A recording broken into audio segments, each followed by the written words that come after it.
E o Brasil não sai da lista dos principais países na rota de drogas produzidas na América do Sul. No relatório da Junta Internacional de Fiscalização de Entorpecentes, esse órgão é ligado à ONU, está em destaque o aumento assustador no consumo de crack no Brasil. De acordo com o relatório da ONU, o Brasil continua sendo rota para o tráfico de drogas produzidas na América do Sul, que seguem para a África e a Europa.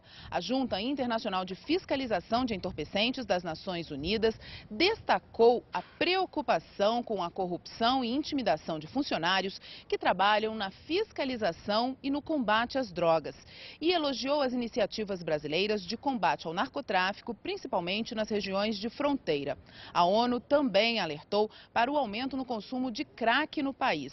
O governo afirma que houve aumento de apreensão de pasta base e também de procura por tratamento. Em abril, a Secretaria Nacional de Combate às Drogas deve divulgar os primeiros números de um levantamento que está sendo feito sobre o uso de crack no Brasil. Olha, essa pesquisa é a maior pesquisa já realizada no mundo especificamente sobre o crack. É uma pesquisa realizada pelo governo do Brasil, através da Fundação Oswaldo Cruz e com análise de dados em parceria com a Universidade de Princeton. Essa pesquisa ela vai nos dar uma fotografia, tanto em termos de número de consumidores de crack no Brasil como um todo, incluindo aí as zonas rurais, as pequenas cidades, os municípios de fronteira, e vai nos dar, além do número de usuários, as condições desse consumo. Eu converso agora com o jurista Walter Maierovitch. Ele é desembargador do Tribunal de Justiça de São Paulo e é presidente fundador do Instituto Brasileiro Giovanni Falcone de Ciências Criminais. Boa tarde, muito obrigada pela sua presença, Dr. Walter, aqui na edição das 6 com a gente. Eu queria começar perguntando para o senhor se existe alguma explicação para esse aumento que a gente acabou de dar, esse aumento absurdo do consumo de crack. Esse relatório tem um dado muito importante também e preocupante com relação ao Brasil.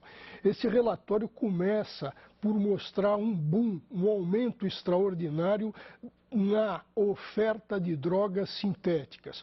Drogas sintéticas estão sendo produzidas e são produzidas e colocadas no mercado, evidentemente, de uma maneira muito mais rápida do que cocaína, maconha e etc. O que isso tem a ver com o Brasil? O relatório fala em 15 novos tipos de drogas sintéticas, vale dizer, feitas em laboratórios. Como se dá isso e como isso pode chegar rapidamente ao Brasil, e todo o caminho da droga sintética chega ao Brasil pelo Paraguai e entra pelo Mato Grosso do Sul e pelo Paraná. Mais do que isso, essas fórmulas de droga sintética, elas correm pela internet e podem ser feitas em fundo de quintal e, evidentemente, com uma quantidade enorme de impurezas.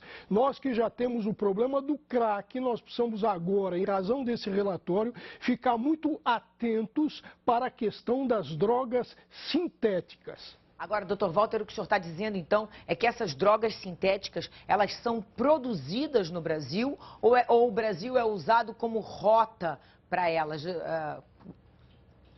O Brasil é um país de trânsito de cocaína, de corredor de cocaína, e o Brasil é um país, por ser corredor, de consumo elevado, porque parte das drogas que passam ficam. Por outro lado, as drogas sintéticas, no Brasil nós temos dois problemas. O primeiro problema é a entrada dessas drogas que vêm de fora para consumo no Brasil, principalmente em classe média, média alta, em discotecas e danceterias, onde não se tem nenhuma fiscalização. O segundo ponto, no Brasil e no eixo São Paulo-Rio de Janeiro, está a maior indústria química da América Latina.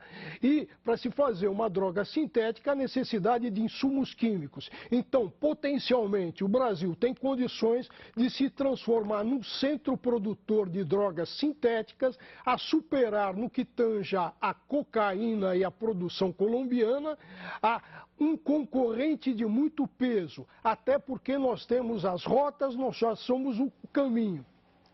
Só para esclarecer, então, droga sintética, entre elas, o que o senhor está se referindo é aquela coisa, o êxtase, aquele comprimido que se chama êxtase. Essa é uma das drogas sintéticas. E outra pergunta, a droga sintética é mais difícil de ser fiscalizada a entrada dela ou a produção dela?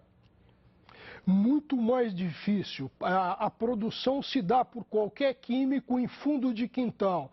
Daí o grande problema. E nós temos que ficar vigilantes, porque hoje o problema na Europa, onde se dá esse boom de consumo e de oferta, o grande problema são com as drogas impuras, feitas em fundo de quintal, que geram no consumidor vários problemas, desde o problema da overdose até problemas outros de intoxicação.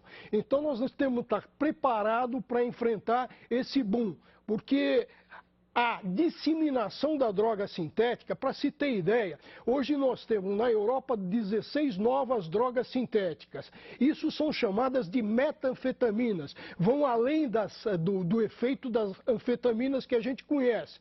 E no Japão, isso já se multiplicou.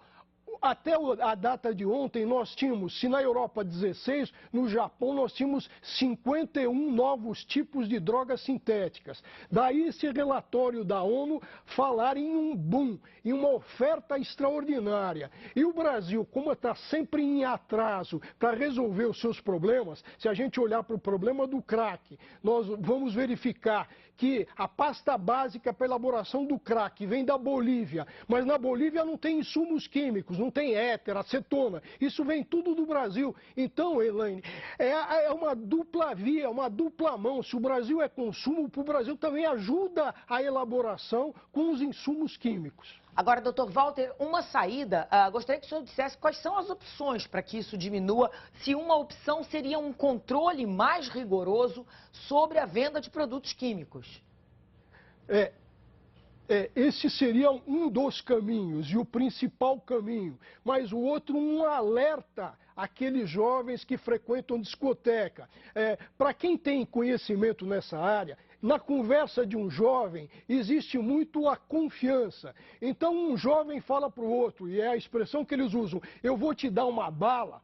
O outro pega e simplesmente confia e não sabe o que está tomando. Está tomando, evidentemente, uma droga sintética, mas não sabe a pureza, não sabe que efeito vai dar, não sabe o tipo de droga. Então nós precisamos entrar maciçamente com campanhas informativas. Como nós fizemos com sucesso com relação ao tabaco, ao cigarro, nós temos que imediatamente tratar desse problema das drogas sintéticas, que é um problema que já virou na Europa, a União Europeia já deu eles chamam lá de alarme para essa questão.